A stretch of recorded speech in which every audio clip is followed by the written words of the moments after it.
नमस्कार, मैं जयप्रकाश भाटी। हमारे खास प्रोग्राम जनप्रतिनिधि में आप सभी का स्वागत है।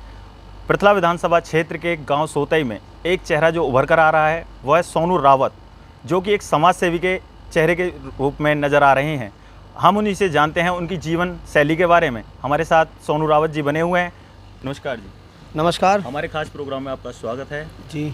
आपकी जीवन शैली के बारे में हम जानना चाहते हैं कि जीवन शैली जो आपकी स्टार्टिंग हुई है, प्रारंभ हुई है, वो किस तरीके से कैसे हुई है? सबसे पहले सभी दर्शकों को मेरा नमस्कार।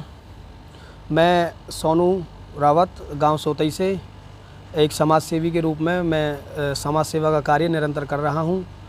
और रही बात जीवन शैली की, तो प्रारंभिक शिक्षा से लेकर और मेरी ग्रेजुएशन तक अपने गांव से शुरू करके बल्लभगढ़ से मैंने 12वीं की जो है परीक्षा पास की। उसके बाद ग्रेजुएशन के लिए मैं गोल्डफील्ड इंजीनियरिंग कॉलेज में गया। वहाँ से मैंने बीटेक करने के बाद उसके बाद से निरंतर समाज के लिए समाज सेवा निरंतर कर रहा हूँ।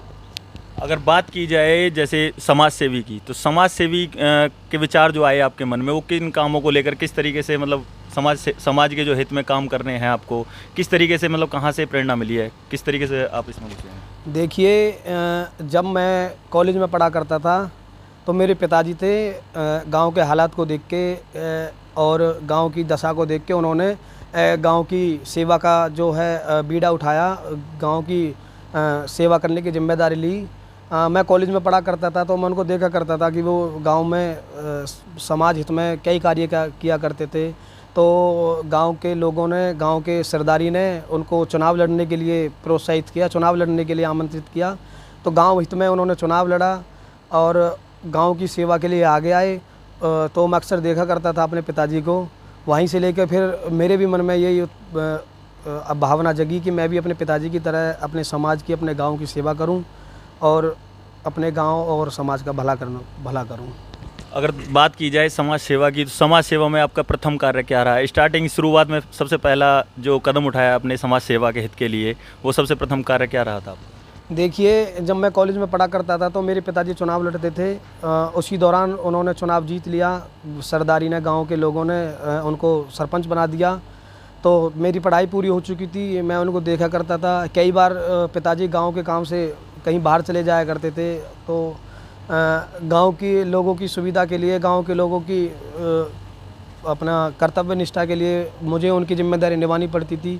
तो शायद एक तरह से वही मेरी जो समाज सेवा की जो है शुरुआत वहीं से हुई कि कई बार पिताजी की गैर हाजिरी में गांव की सेवा जो है मेरे हाथों से हुआ करती थी। बात की जाए समाज में, जैसे आपका एक चेहरा युवा समाज सेवी के चेहरे की नज़र में आ रहा है समाज में, तो अब जैसे कि अब पिताजी हैं, वे मौजूदा सरपंच भी हैं इस टाइम और कार्य भी कर रहे हैं।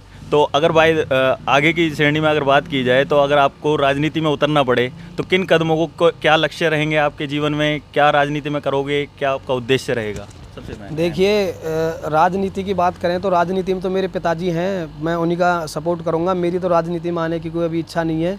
बाकी समाज सेवा निरंतर मेरी जारी रहेगी। जब तक मैं रहूंगा तब तक समाज के लिए कुछ ना कुछ करता रहूंगा। समाज की सेवा तन, मन और धन से करता रहूंगा। आपने की समाज सेवा तन, मन, धन से करते रहेंगे। अब तक आपका जो भी समय निकला है, तो उसमें आपके क्या, गांव के बात की जाए, जनता की विकास की बात की जाए, जनता के बारे में बात की जाए, समाज हित के बारे में बात की जाए, तो क्या क्या आपने अब तक कार्य अपने हाथों से किए हैं? देखिए, गांव के विकास की बात की जाए तो गांव सबके सामने है। हरियाणा का सबसे पहला गांव है अपना सोतई, जो सीवर लाइन जिसमें डलवाने का कार्य पूरा हुआ है। और क्या नाम है, हरियाणा का सबसे पहला स्वच्छ गांव हम इसको बनाएंगे। अभी निरंतर प्रयास जारी है। और रही बात समाज सेवा की, तो गांव से लेके बाहर तक भी जहां भी मौका मिला है, जहां भी लोगों को मेरी ज़रूरत हुई है, मैं वहां जाके उनके साथ खड़ा हुआ हूं, उनकी सेवा की है और निरंतर सेवा करता रहूँगा। गाँव की भी, बाहर की भी, जहाँ भी मेरी ज़रूरत पड़ेगी, जहाँ भी मेरी आवश्यकता पड़ेगी, मैं आधी रात खड़ा रहूँगा। ये थे हमारे साथ में सोनू रावत जी, जिन्होंने अपने विचार व्यक्त किए। तो इन्होंने जो भी बताया हमारी सभी दर्शकों ने देखा, सुना। इसी कार्यक्रम को लेकर हम किसी और प्रतिनिधि के पास पहुंचेंगे, वहां से उस प्रतिनिधि से आपको रूबरू कराएंगे। जब तक मुझे दीजिए इजाज़त। नमस्कार।